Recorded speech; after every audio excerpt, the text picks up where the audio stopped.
Hey kids, we are back with English channel practice book and what are we going to start? We are going to start unit 3 जहाँ पे हमारे पास दो practice sheets हैं as always. In our practice sheet A we are going to deal with the concepts like grammar में we are going to do transitive and intransitive verbs, verbs of complete and incomplete predication, stative verbs. इसके अलावा जो हमारा writing part है इसमें we are going to check on email writing. जो हमारे पास practice sheet B है उसमें we will see vocabulary formation of nouns, जो आपका जो पूरा वोकैबुलरी में है will see formation of nouns. Grammar में will see simple and continuous tenses, perfect tenses. Writing में article writing. Now to complete these practice sheets what is important कि आपको ये कॉन्सेप्ट पता होना चाहिए कि नाउन का फॉर्मेशन कैसे होता है, कौन से सफिक्स आप ऐड करते हो तो नाउन का फॉर्मेशन होता है, या किस तरीके से टेंसेस का सही यूसेज होना चाहिए. And for that particular thing you are suppose to watch the complete video on tenses. अभी आपको इसमें जो है परफेक्ट कंटिन्यूअस टेंस नहीं है, तो परफेक्ट टेंस तक के सारे वीडियोस आपको अच्छे से देखने हैं, कॉन्सेप्ट क्लियर करना है and then you would be able to do these practice sheets एकदम फटाफट. ओके, सिमिलरली यहाँ पे जो प्रैक्टिस शीट ए में हमारे पास कॉन्सेप्ट्स हैं verbs of complete and incomplete predication और stative verbs. So here playlist में ही इफ यू विल सी, इसके पहले आपको स्टेटिव और डायनेमिक वर्ब्स का एक वीडियो आपके लिए ऑलरेडी मार्क किया गया है. और जो एक कंप्लीट और इनकम्प्लीट प्रेडिकेशन होता है, मतलब यहाँ पे वो वर्ड्स जो कि आपको एक कंप्लीट पिक्चर दे रहे हैं. For example he smiled. Now you do not have to ask smiled what, तो ये होते हैं जो कंप्लीट प्रेडिकेशन देते हैं. But he go like he is, if I say he is, अब यहाँ पे आपको नहीं पता ही इज डूइंग व्हाट, तो इसके बाद आपको एक ऑब्जेक्ट लगाना पड़ेगा, एक वर्ड लगाना पड़ेगा जिससे उसका जो मीनिंग है वो कंप्लीट हो जाए. तो ये भी अभी हम एक्सरसाइजेस के थ्रू सॉल्व करने वाले हैं. Email writing that is here and apart from that यहाँ पे वी हैव आर्टिकल राइटिंग. इन दोनों की वीडियोस भी आपको प्लेलिस्ट में मिल जाएंगे. एकदम सही फॉर्मेट में अगर लिखोगे तो ही पूरे मार्क्स मिलेंगे, वरना नहीं मिलेंगे. So let's start with our first exercise, first sheet which is practice A. And what do we have? We have transitive and intransitive verbs. आपकी जो कोर्स बुक है उसकी भी ग्रामर पार्ट में अभी हमने ट्रांजिटिव और इंट्रांसिटिव वर्ब से ही डील किया था. वो वर्ब्स जिसको ऑब्जेक्ट की ज़रूरत होती है और जिन सेंटेंसेस में ऑब्जेक्ट होता है उनको हम कहते हैं ट्रांजिटिव वर्ब्स. जिन सेंटेंसेस में ऑब्जेक्ट नहीं होता, वर्ब का कोई ऑब्जेक्ट नहीं होता, मतलब कोई एक्शन किस चीज़ पे हो रहा है हमें नहीं पता, उन्हें इंट्रांजिटिव कहते हैं. Let me explain this with a good example. If I से I, just a second. So now if I say, let's say, what am I saying? I am saying I wrote a letter. ठीक है? What did I say? I wrote a letter. Who is the subject here? काम कौन कर रहा है? Subject है I. What is the action happening? क्या काम हो रहा है? लिखने का action हो रहा है. This is your verb. What is the person writing? क्या लिखा जा रहा है? A letter. Now यहाँ पे ये जो लेटर है ये है आपका ऑब्जेक्ट. तो अगर आपको किसी भी सेंटेंस में ऑब्जेक्ट को आइडेंटिफाई करना है तो what is the question that you will ask? Verb से पूछोगे व्हाट. ओके, व्हाट, लाइक अगर वर्ब हो रहा है, एक्शन हो रहा है लिखने का, तो क्या लिखा गया है, ये आप जब उससे पूछोगे आपको पता चल जाएगा आपका ऑब्जेक्ट क्या है. अगर किसी सेंटेंस में आपके पास ऑब्जेक्ट है इसका मतलब वो ट्रांजिटिव है. लेकिन अगर मान लो इसमें लिखा होता ही स्माइल्ड, ठीक है, यहाँ पे क्या आपके पास किसी भी तरीके का ऑब्जेक्ट है?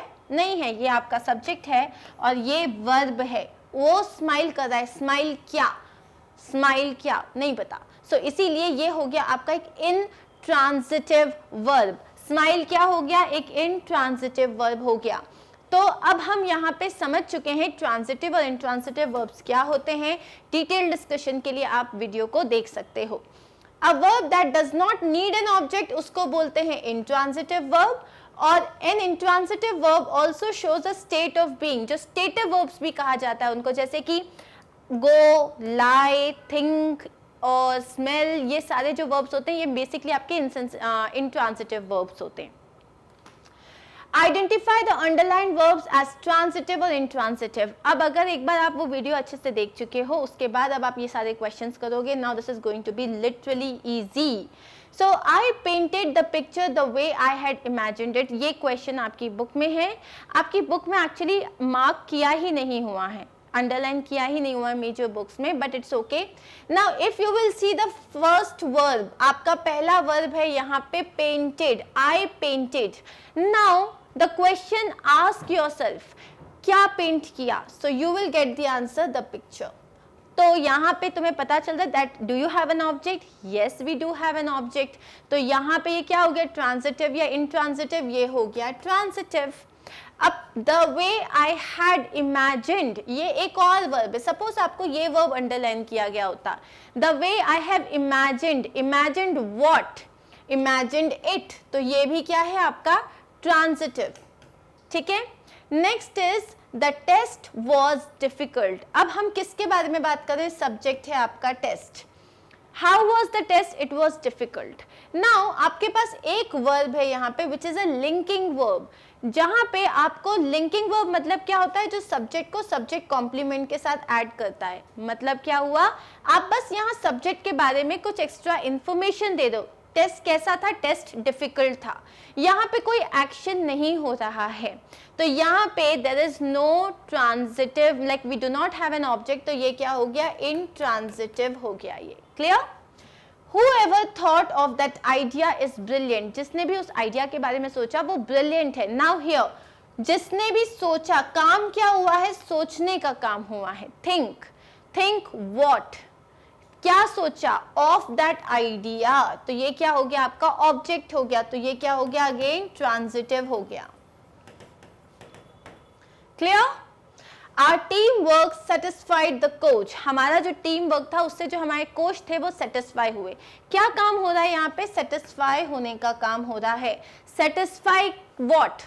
Satisfy what? कौन हुआ सेटिस्फाई? यहाँ पे सेटिस्फाई हुए coach.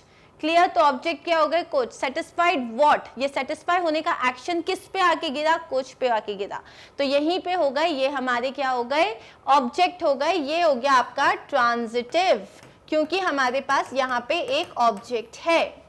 All of us followed the instruction. हम सब ने इंस्ट्रक्शंस को फॉलो किया, जो भी हमको रूल्स और रेगुलेशंस दिए गए थे वो सारे इंस्ट्रक्शंस हमने फॉलो किए। अब आपने यहाँ पे क्या काम किया? फॉलो करने का काम किया। Follow what? Followed the instructions. यहाँ पे भी तुम्हारे पास एक ऑब्जेक्ट है। Followed what? You followed the instructions. So ये हो गया आपका again transitive. Are we clear with this? Yes, we are clear with this. So guys, again all जहां पे भी ये येलो तरीके से, येलो कलर से मैंने मार्क किया, ये आपके ऑब्जेक्ट हैं। जो अंडरलाइंड है वो आपके वर्ब्स हैं। तो I hope we are clear with this. Let's move forward. You won't recover if you don't take your medicine. Now you won't recover, तुम जो है तुम्हारी तबीयत ठीक नहीं होगी इफ यू डोंट टेक। अब यहाँ तुम इस वर्ब के बारे में बात कर रहे हो, take. Take what? Medicines. Object क्या हो गया? ये हो गया तुम्हारा direct object. Take what? Medicines. अब मैं अगर तुमसे पूछूं, डायरेक्ट ऑब्जेक्ट से पूछो किसकी मेडिसिन्स, फॉर हुम, तो यहाँ पे आ गया आंसर योर। ये होता है आपका indirect object. For example, if I say I bought my mother a new sari, ठीक है। यहाँ पे हु इज द सब्जेक्ट? काम किसने किया? मैंने किया। क्या काम किया? खरीदने का काम किया। चलो ठीक है, क्या खरीदा? मदर को नहीं खरीदा, क्या खरीदा? एक नई साड़ी खरीदी। सो तुम्हारा ऑब्जेक्ट क्या है? साड़ी। और ये है तुम्हारा डायरेक्ट ऑब्जेक्ट। ये किसके लिए खरीदी? मदर के लिए खरीदी। तो जो मदर होता है ये हो जाता है इनडायरेक्ट ऑब्जेक्ट। अब ये डायरेक्ट और इनडायरेक्ट ऑब्जेक्ट जो है ये आपको अच्छे से क्लियरली वीडियो में एक्सप्लेन हो जाएगा, समझ में आ जाएगा। You would be able to understand it, but please remember to watch the video, तभी आपको ये चीज़ें समझ में आएंगी। क्योंकि यहाँ पे we are doing the question answers, हम उतने डिटेल में, उतने डेप्थ में नहीं जा रहे हैं। But still here will see one more example so that you can understand it in a better way. If I से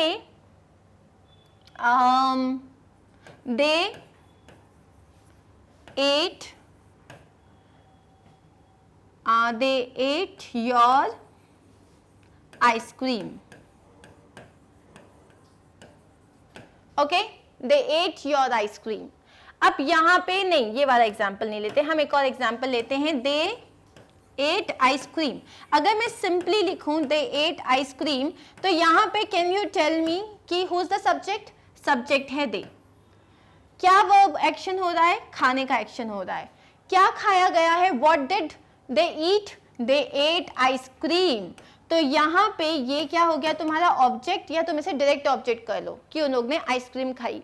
अब मैं बोलूंगी माई स्टूडेंट्स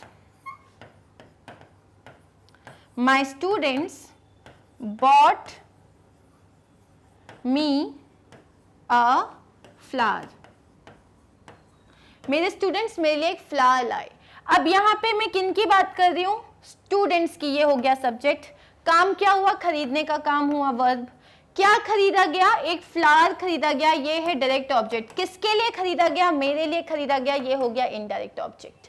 तो डायरेक्ट और इनडायरेक्ट ऑब्जेक्ट का मतलब सिंपल है, वर्ब पहले आइडेंटिफाई करो कि वर्ब क्या काम हो रहा है, फिर उस वर्ब से पूछो किस पे हो रहा है, मतलब what. Ask the verb of, suppose you are talking और यू आर जंपिंग और you are eating, so eating what, या फिर थिंकिंग व्हाट।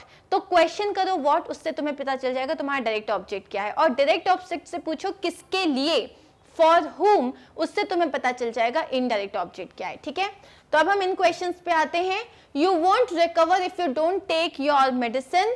तो यहाँ पे टेक तुम्हारा वर्ब है, टेक व्हाट? मेडिसिन। तो ये मेडिसिन मतलब हो गया हमारे पास, ये ऑब्जेक्ट है, डायरेक्ट ऑब्जेक्ट। किसकी मेडिसिन? योर मेडिसिन, ये हो गया indirect object. I predict a change in the weather. Predict मतलब होता है अज्यूम करना, अनुमान लगाना। तो यहाँ पे प्रेडिक्ट वर्ब है, predict what? Change. Predict what? Change. तो यहाँ पे अगर हम बात कर रहे हैं आई प्रेडिक्ट व्हाट? A change. अब यहाँ पे है चेंज, किसका चेंज? In the weather. लेकिन अगर आप बोलोगे कि मैम ये इनडायरेक्ट ऑब्जेक्ट है, तो ये इनडायरेक्ट ऑब्जेक्ट नहीं है। यहाँ पे आप सिर्फ देखोगे डायरेक्ट ऑब्जेक्ट है आपके पास, I predict what? I predict a change. मैंने क्या प्रेडिक्ट किया? एक चेंज प्रेडिक्ट किया। Change for what? अगर मैं बोलूंगी चेंज इन व्हाट, तो ये होता है इन द वेदर, ये एक ऑब्जेक्ट प्रीपोजिशन है। Clear? He ran fast to catch the school bus. He ran fast to catch. Catch क्या करना है उसको? Catch what? The school bus. The huge fire damaged all the shops. The huge fire damaged what? Damaged all the shops. Which of these objects will sink in water? अब sink का मतलब होता है डूबना, sink का मतलब होता है डूबना। तो कौन से ऑब्जेक्ट्स हैं जो पानी में डूब जाएंगे? sink what? तो यहाँ पे आपके पास सिंक व्हाट अगर मैं पूछूं तो आप बता सकते हो सिंक व्हाट। तो यहाँ आप बोलोगे सिंक, ये जो ऑब्जेक्ट्स हैं, ये कौन कौन से ऑब्जेक्ट्स इसमें सिंक हो जाएंगे? So which of these objects will sink in water? Sink मतलब होता है डूबना। अब यहाँ पे अगर मैं बोलूंगी ही सैंक, सैंक व्हाट? मतलब वो खुद से खुद डूब गया। तो सैंक इस जरूरी नहीं है, ये ट्रांजिटिव भी हो सकता है और इनट्रांजिटिव भी हो सकता है। तो यहाँ अगर आप बोलोगे which of these objects will sink in water, तो आप बोल सकते हो सिंक व्हाट? आपने बोला तो ये होगा ऑब्जेक्ट्स की बात हो रही है, इनमें से कौन से ऑब्जेक्ट्स सिंक करेंगे? तो सिंक व्हाट, ये जो ऑब्जेक्ट्स की बात हो रही है। क्लियर? अब हमारे पास नेक्स्ट क्वेश्चन है यहाँ पे, identify and underline the verbs in this sentence, state whether they are transitive और intransitive. So let's begin. Sara is flying a kite. Fly what? What is Sara flying? तो फ्लाइंग जो है ये वर्ब है, फ्लाइंग क्या कर रही है? वो काइट फ्लाई कर रही है। तो ये क्या हो गया आपका? Transitive. Metals expand on heating. अब एक्सपेंशन का मतलब होता है बड़ा होना, एक्सपेंशन, एक्सपैंड व्हाट? तो यहाँ पे एक्सपेंशन जो होता है ये एक इंट्रांजिटिव वर्ब की तरह एक्ट कर रहा है, हमारे पास कोई ऑब्जेक्ट नहीं है। They expand, metals expand, expand what? Expand their dimensions, expand their height, expand their width, हमें नहीं पता। तो ये हो गया intransitive. You must speak the truth. You must speak what? अब अगेन स्पीक तुम्हारा वर्ब है, स्पीक व्हाट? The truth. तो तुम्हें पता है, तुम्हें बताया गया है, ऑब्जेक्ट है तुम्हारे पास, स्पीक व्हाट? The truth. तो ये हो गया transitive. The car stopped suddenly. The car stopped suddenly. Stop तुम्हारा वर्ब है, क्या काम हो रहा है? रुकने का काम हो रहा है। Stopped what? The car stopped what, उसके पहिए को स्टॉप कर दिया, उसने इंजन स्टॉप कर दिया, again you do not know, तो ये हो गया intransitive. The driver stop the car, the driver, अब जो ड्राइवर है उसने स्टॉप किया, अब यहां देखो स्टॉप क्या किया भाई, स्टॉप उसने किया कार को, तो अब यू हैव एन ऑब्जेक्ट, ये जो कार है उसको स्टॉप किया गया है, तो ये हो गया ट्रांजिटिव।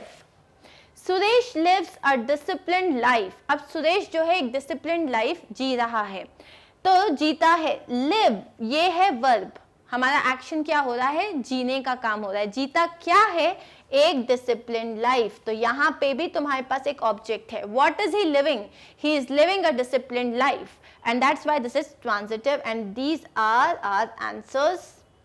ये रहे हमारे आंसर्स, ये भी हमारे पास ट्रांजिटिव है, ये इंट्रांजिटिव है, ये ट्रांजिटिव, ये इंट्रांजिटिव, ये ट्रांजिटिव और ये भी ट्रांजिटिव। क्लियर? चलिए हम आगे बढ़ते हैं। The birds are flying the sky, always remember fly, so the birds are flying, यहाँ पे fly ट्रांजिटिव भी हो सकता है, इंट्रांजिटिव भी हो सकता है, इस पर्टिकुलर सेंटेंस में birds are flying what, उनके feathers, उनकी tail, उनका बीक, हमें नहीं पता, तो ये क्या हो गया, इंट्रांजिटिव हो गया। In the sky, the birds are flying you know in the sky, यहाँ पे इन होना चाहिए, the birds are flying in the sky, in the sky एक ऑब्जेक्ट प्रीपोजिशन है, मतलब क्या है कि आपको बता रहा है, एक फ्रेज है, उसको साइड में रख दो, उसका कोई मतलब नहीं है यहाँ पे। The wood cutter failed a huge tree, तो वुड कटर जो था, लकड़हारा जो था, उसने अपनी कुल्हाड़ी से मारा, एक बड़ा सा जो ट्री था वो धड़ाम से गिर गया। अब यहाँ पे उसने गिरा दिया, फेल्ड मतलब होता है गिरा दिया, क्या गिरा दिया, what did he fail, a huge tree, तो ये क्या हो गया तुम्हारा ऑब्जेक्ट, मतलब वेरी गुड, ये हो गया transitive. Chillies and pepper make Sara sneeze, chillies और पेपर मतलब अगर मिर्च हो या फिर जो पेपर होता है, पेपर मतलब क्या होता है, काली मिर्च का पाउडर, तो अगर ये होता है तो उससे सारा जो होती है वो स्नीज करने लग जाती है, तो यहाँ पे है chillies and pepper make Sara sneeze, they make what, chillies and pepper make what, तो यहाँ पे they make Sara sneeze. Okay, the rider fell off the horse and broke his arm, तो राइडर जो था वो गिर गया, क्या गिरा, अब यार पूरा का पूरा राइडर गिर गया, तो फॉल की यहाँ पे कोई हमारे पास ऑब्जेक्ट नहीं है, एंड ब्रोक टूट गया, क्या टूटा, उसका आर्म, तो ये तुम्हारा जो है ये ट्रांजिटिव है, तो यहाँ हम आंसर्स देख लेते हैं। ओके, अब है chillies and pepper make Sara sneeze, chillies and pepper make Sara sneeze, अब यहाँ पे सारा को वो स्नीज कराता है, तो ये जो मेक एक एक्शन हो रहा है वो सारा को स्नीज करा रहा है, तो क्या यहाँ पे हम सारा को स्नीज एज एन ऑब्जेक्ट लेंगे, मेक सारा स्नीज, तो सारा स्नीज ये पूरा का पूरा क्या यहाँ पे एक ऑब्जेक्ट की तरह लिया जाएगा, they make what, they do what, तो यहाँ पे आप बोलोगे कि yes you can take it as an object, बहुत सारी जगह आपको बोला जाएगा ऑब्जेक्ट नहीं भी लिया जाएगा, लेकिन ग्रामेटिकली दोनों करेक्ट हैं। Clear? So we are done with this, now let's move to the next question. Intransitive verbs do not require any other words to complete their meanings, जैसा कि हमने देखा I smelled, ठीक है, that food tastes good, तो अब यहाँ पे क्या है, the food tastes good, यहाँ पे taste एक stative word है, लेकिन अगर मैंने बोला he smiled और he walked और he fell, तो यहाँ पे मुझे कुछ भी एक्स्ट्रा वर्ड्स की जरूरत नहीं है टू कंप्लीट द मीनिंग, और इसीलिए इनको बोलते हैं वर्ब्स ऑफ कंप्लीट प्रेडिकेशन, जैसे बर्ड्स फ्लाई, या सम वर्ब्स रिक्वायर जिसमें कुछ एक्स्ट्रा वर्ड्स होते हैं उन्हें बोलते हो आप वर्ड्स ऑफ इनकम्प्लीट प्रेडिकेशन, जैसे कि है be, seem, appear, become, feel, grow. For example I feel happy, अब यहाँ पे और मतलब जब तक मैंने बोला आई फील, अगर मैंने सिर्फ लिख दिया आई फील, तो आप बोलोगे क्या भाई, what do you feel, you feel happy, you feel angry, you feel anxious, you feel surprise, क्या फील कर रहे हो, तो फील जो है आपको कंप्लीट आंसर नहीं दे रहा, इसीलिए ये क्या है, a verb of incomplete predication. You appear मतलब तुम लगते हो, क्या लगते हो, बुरे लगते हो, अच्छे लगते हो, सैड लगते हो, खुश लगते हो, क्या लगते हो, तो यू अपीयर टेंस्ड और यू अपीयर हैप्पी, तो ये भी एक इनकम्प्लीट प्रेडिकेशन का वर्ड है, इसीलिए आपको इसमें एक्स्ट्रा ऑब्जेक्ट की जरूरत होती है, एक्स्ट्रा वर्ड्स की जरूरत होती है। A word or phrase which follows the verb and describes the subject is called a subject complement. Suppose I say you are what? If I say you are intelligent. Now this word intelligent is what? It is a subject complement. You मेरा subject है और मेरे subject के बारे में मुझे ये बता रहा है, यहाँ कोई action नहीं हो रहा, ये सिर्फ बता रहा है कि तुम कैसे हो, तुम इंटेलिजेंट हो। और यहाँ पे ये जो है ये आपका एक लिंकिंग वर्ब होता है। This is your linking verb जो कि सब्जेक्ट को सब्जेक्ट कॉम्प्लीमेंट के साथ ऐड कर रहा है। सब्जेक्ट कॉम्प्लीमेंट में आपके साथ यहाँ कोई एक्शन नहीं हो रहा है, ठीक है। अब आपके पास क्वेश्चन है यहाँ पे, complete the sentences with suitable subject complements. तो आपको बस ये देखो, she is, the day grew, he who looks, the grass seems, the children become। अब ये सारे कौन से वर्ड्स हैं? verbs of incomplete predication। तो इसके बस सेंटेंस बनाना है, आपको एक सब्जेक्ट कॉम्प्लीमेंट ऐड करना है, जैसे she is beautiful, she is angry, she is crazy, the day grew warmer, the day grew colder, the day grew lighter, or the day grew brighter, anything। He who looks sad, he who looks perfect, he who looks angry, anything। The grass seems green, the grass seems dry, the grass seems wet। The children become naughty, happy, interesting। So these are our answers। So you can write anything, okay। अब है some verbs are usually not used in the continuous form। Continuous form मतलब कुछ verbs जो होते हैं आप उन्हें continuous form में यूज नहीं करते, वो होते हैं स्टेटिव वर्ब्स। स्टेटिव वर्ब्स मतलब वो आपकी स्टेट को बताते हैं, आपकी अवस्था को बता रहे हैं। अगर आपने बोला कि यू लुक गुड, तो वो एक स्टेट को बता रहे हैं कि तुम अच्छे लगते हो, यू लुक गुड, तुम अच्छे लगते हो। अब ये नहीं है कि मैं तुम्हें 2 घंटे देखने वाली हूँ तो तुम अभी जो हो तुम अच्छे लग रहे हो, थोड़ी देर बाद तुम गंदे लगने लग जाओगे, नहीं। अगर मैं इसमें बोलूंगी यू आर लुकिंग गुड, अब यू आर लुकिंग गुड एक रॉन्ग सेंटेंस नहीं है, लेकिन अगर आप इसको एक लंबे, जैसे तुम तो हमेशा अच्छे लगते हो, you are always looking good, तो ये wrong sentence, you always look good होना चाहिए। सिमिलरली अगर मैकडी का एक जो टैग लाइन है, अगर आप आई am loving it, it's absolutely wrong. I am loving it नहीं होना चाहिए, लव में कोई एक्शन नहीं हो रहा है। लव एक स्टेटिव वर्ब है जहां पे आप सिर्फ अपनी स्टेट बता रहे हो, आप कैसा फील कर रहे हो वो बता रहे हो। तो यहाँ पे होना चाहिए I love it, I am loving it, absolutely wrong. Are we clear with this? तो स्टेटिव वर्ब्स और डायनेमिक वर्ब्स की भी आपको लिंक मिल जाएगी so that you can understand the particular concept well. अब है make sentence using the stative verbs. जैसे प्रेफर, आप नहीं बोलोगे I am preferring tea on coffee, मतलब मैं कॉफी से ज्यादा टी को प्रेफर करता हूं। अगर आपने प्रेफरिंग बोला तो वो गलत हो जाएगा। आप क्या बोलोगे? I prefer tea on coffee और I prefer jazz on classical, anything. Prefer का मतलब होता है मैं ज्यादा किसको प्रायोरिटी देता हूं। लाइक, आई लाइक यू, आप ये नहीं बोलोगे आई एम लाइकिंग यू, गलत हो जाएगा वो। Want, I am wanting a big house, बेड़ा गर्क, इसीलिए ऐसी लैंग्वेज तो बोलनी नहीं है, I want a big house. Dislike, I am disliking the weather, नहीं, I dislike the weather।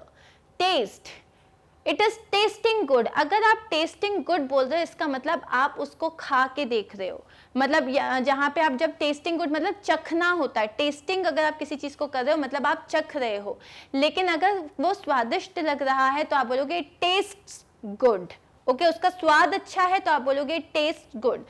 ये हैं कुछ sentences. I prefer tea to coffee, बहुत सारे लोग बोलते हैं I prefer tea over coffee, on coffee वो रॉन्ग है, tea to coffee. I like to shop for my family, I want to live like a princess, he dislikes his new school, the food tastes delicious। Now there is writing part। अब क्या है? Dear sir, I on behalf of residents welfare association of Green Park Dehradun, Dehradun should be in capital letters, request you to be the chief guest at the Independence Day celebration to be held in the main lawns of Jaideep Apartments on 15th August 2017। Okay, तो ये एक invitation के लिए I think किसी ने किसी को letter लिखा हुआ है। क्या है आगे? The flag hosting ceremony will be at 8 a.m. followed by some cultural events. We shall be highly obliged if you could spare some time from your busy schedule and grace the occasion. तो यहाँ पे कौन लिख रहा है? President of RWA. RWA क्या है? RW है रेसिडेंट्स वेलफेयर एसोसिएशन, मतलब कोई एक सोसाइटी है जहां इंडिपेंडेंस डे के दिन आपको फ्लैग होस्टिंग सेरेमनी के लिए आप किसी चीफ गेस्ट को बुला रहे हो. तो यहाँ पे अगर आप उस चीफ गेस्ट को बुला रहे हो तो आपको पूरी इन्फॉर्मेशन देनी पड़ेगी, कब कर रहे हैं, कौन कर रहा है, किसको बुलाया जा रहा है, कितने बजे बुलाया जा रहा है. तो ये पूरी इन्फॉर्मेशन के साथ यहाँ पे आपने एक मैसेज दे दिया. ये एक ईमेल है, ठीक है. आपने सर को ईमेल कर दिया. आजकल हम बहुत टेक्स्ट सेवी हो गए तो हमने ईमेल कर दिया उनको. अब तुम इन्विटेशन किसी को दे रहे हो तो तुम्हें सारी इन्फॉर्मेशन देनी पड़ेगी ना. कौन हो तुम और किस चीज़ के लिए, क्या लेटर किस चीज़ के बारे में है, इनवाइट किस चीज़ के लिए कर रहे हो, कब इनविटेशन के लिए कब आना है, कितनी देर का प्रोग्राम होगा, ये सारी बातें. तो ये सारी चीज़ें आप अपने ईमेल में आपने लिख दिया. तो ईमेल क्या होता है? It is a way of sending messages and data to other people by means of computers using the internet. ठीक है. तो इंटरनेट से आप जब दूसरों के साथ मैसेजेस एक्सचेंज करते हो, मेल्स उनको कहते हैं. It is the quickest way of written communication. Why? Because it doesn't take time. अगर आप किसी एक लेटर को लिखते हो, फिर आपको वो जाना पड़ता है, पोस्ट करना पड़ता है, फिर वो ट्रैवल करता है, दूसरी सिटी में जाता है, फिर इंसान उसको पढ़ पाता है. ईमेल का क्या है? यहाँ पे लिया, सेंड दबाया, वहाँ रिसीव हो गया. So it is the fastest mode of communication. Emails can also be the most common form of official communication. Offices में हर चीज़ के लिए ईमेल लिखना पड़ता है. And it is the most common form of communication in business areas. While writing an email, remember these points. कि अब तुम email लिख रहे हो तो ईमेल अगर आपने कभी भी चेक किया है तो जब आप अपना ईमेल बॉक्स खोलते हो तो सबसे पहले आता है कि किसने भेजा है और सब्जेक्ट क्या है. तो आपका सब्जेक्ट एकदम क्लियर होना चाहिए. सब्जेक्ट में आपने कुछ नहीं लिखा तो इंसान को पता ही नहीं चलेगा कि आप ईमेल किस चीज़ के लिए लिख रहे हो. उसको ओपन करना पड़ेगा ना. अगर वो एक हाई प्रायोरिटी वाला ईमेल है तो आपको क्या होगा? आपका ईमेल दबा रह जाएगा. तो सब्जेक्ट आपका बहुत क्लियर होना चाहिए. It should be brief and give a clue about the message. कि मैसेज से रिलेटेड होना चाहिए, हाय हेलो नहीं होना चाहिए.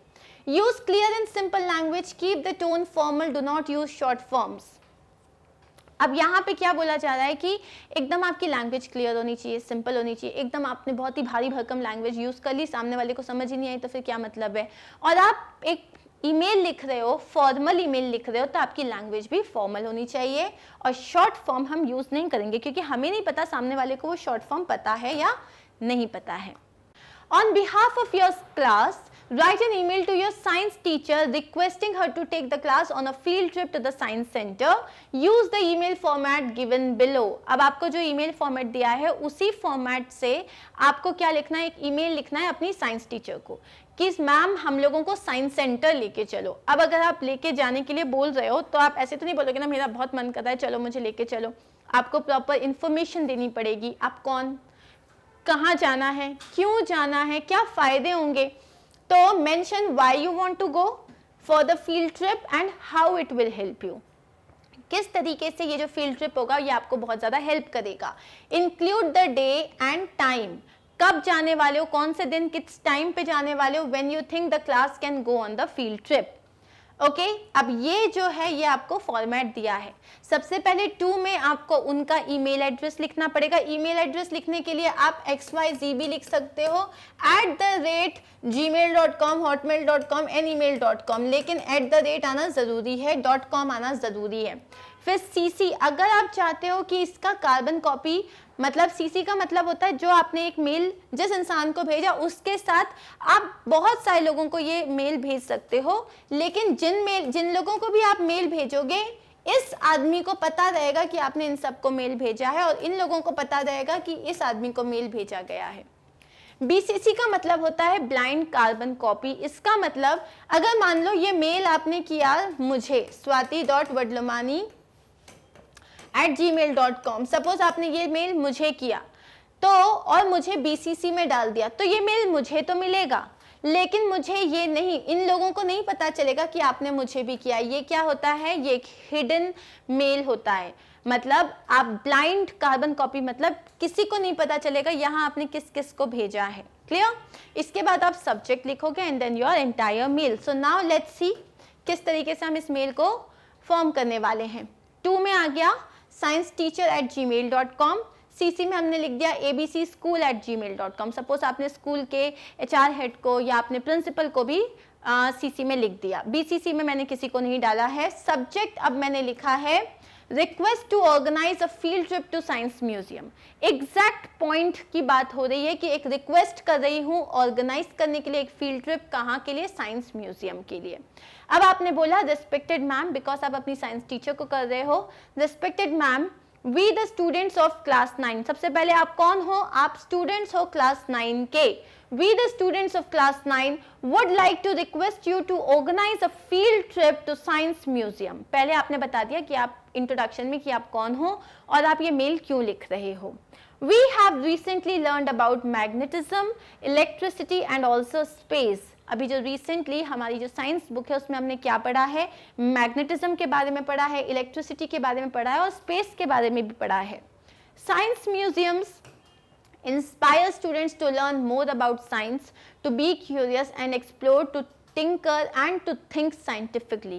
जो साइंस म्यूजियम्स होते हैं, क्योंकि वहाँ पे आप प्रैक्टिकली चीज़ों को होते हुए देखते हो, तो क्या होता है वो बच्चों को साइंस के लिए और क्यूरियस कर देता है ताकि वो एक्सप्लोर कर पाएँ, उस बारे में सोच पाएँ scientifically. They are home to various interactive and moving exhibits to provide hands-on learning experience। अब जो ये जो साइंस के जो म्यूजियम्स होते हैं, साइंस की जो आपके जो आप जहाँ जाना चाहते हो वहाँ पे बहुत सारे इंटरैक्टिव और मूविंग एग्जिबिट्स होते हैं। जैसे अगर आप कभी भी साइंस म्यूजियम गए हो तो वहाँ पे बहुत सारे एक्सपेरिमेंट्स होते हैं, तो बॉल के साथ होते हैं और उसमें किस तरीके से ट्रैवलिंग होती है, बहुत सारी चीज़ें होती है, तो वो मूविंग एग्जिबिट्स होते हैं और जिनसे आप खुद उसमें ट्राई कर सकते हो, इसलिए वो इंटरैक्टिव भी होते हैं, जिससे आपको हैंड्स ऑन लर्निंग एक्सपीरियंस मिलता है, मतलब आपको प्रैक्टिकली उस चीज़ का एक्सपीरियंस मिलता है। Such a field trip would help us deepen our knowledge and we would be able to practically experience what we have learned। अगर ऐसा कोई field trip होता है तो उससे क्या होगा, हमारा knowledge और ज़्यादा deep हो जाएगा और हम practically उस चीज़ को experience कर पाएंगे जो भी अभी हम सीख रहे हैं। The Science Museum in our city has opened its slots for school field trips। The available slots for the visit are। अब आप क्या बता रहे हो कि उन्होंने अपने जो है फील्ड ट्रिप के लिए स्लॉट्स ओपन किए हैं और जो अवेलेबल टाइम स्लॉट है वो है 10 दिसंबर को एक है जो 11 to 4 PM का है और एक 15 दिसंबर को है जो 11 to 4 PM का है। Our school has always provided the best learning experience। अब आप क्या बोल रहे हो कि हमारे स्कूल ने हमेशा हमें बेस्ट लर्निंग एक्सपीरियंस प्रोवाइड किया है। Hope you will consider our request। अब आपने देखो ये दो ऑप्शंस बता दिए, ठीक है, और आपने बोला कि प्लीज़ आप हमारी रिक्वेस्ट को कंसिडर करना, योर्स फेथफुली, और उसके बाद आप अपना नाम लिख दोगे और यहाँ पे आप अपनी क्लास लिख दोगे, नाम और क्लास आ जाएगा। ये हो गया आपका ईमेल जिसमें आपने अपनी टीचर को क्या लिखा है, एक रिक्वेस्ट की है कि हमें साइंस म्यूजियम ले चलो। क्लियर? अब यहाँ पे देखो, after finishing your email check करो कि इनमें से आपने क्या किया है क्या नहीं किया है। Did I include the sender's email ID? Yes. Receiver's का ईमेल एड्रेस, अब आपको रिसीवर ईमेल एड्रेस की जरूरत ही नहीं होती है, but yes you are done with it. Did I include the solution, the message? अब यहाँ पे ये सॉल्यूशन नहीं है, दिस इज सैल्यूटेशन। सैल्यूटेशन का मतलब होता है रेस्पेक्टेड जो आप लिखते हो, तो यस सैल्यूटेशन डाला आपने, मैसेज डाला है और कंक्लूजन भी है। आपने एक ब्रीफ सब्जेक्ट लिखा है, यस। आपकी लैंग्वेज क्लियर और सिंपल थी, यस। आपका टोन पोलाइट था, यस। कोई शॉर्ट फॉर्म यूज किए हैं, नहीं किए हैं, सो आपने एक परफेक्ट ईमेल लिखा है। And that's it for this particular video. We are done with practice sheet A of our third unit. I hope you understood। सारी लिंक्स आपको प्लेलिस्ट में मिल जाएंगी, मतलब ये जो प्लेलिस्ट इसकी बन रही है, अगर आप जाके विजिट करोगे तो उसमें सारी आपको प्लेलिस्ट मिल जाएगी, सारे ग्रामर के वीडियोस मिल जाएंगे। It is very important to understand verbs, stative और डायनेमिक वर्ब्स, ट्रांजिटिव और इंट्रांजिटिव वर्ब्स। इसमें एक्सरसाइजेस भी हैं, इसमें बहुत सारे एग्जाम्पल्स हैं। So first visit and then come here, ताकि आपको प्रैक्टिस शीट करते टाइम कोई भी कंफ्यूजन्स नहीं रहे। Clear? I will see you soon in my next video. Do not forget to like, share and subscribe, because if you found something helpful, others might find that helpful as well.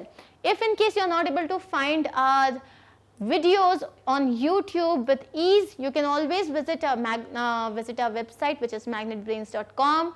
Click on the courses, all the classes will appear.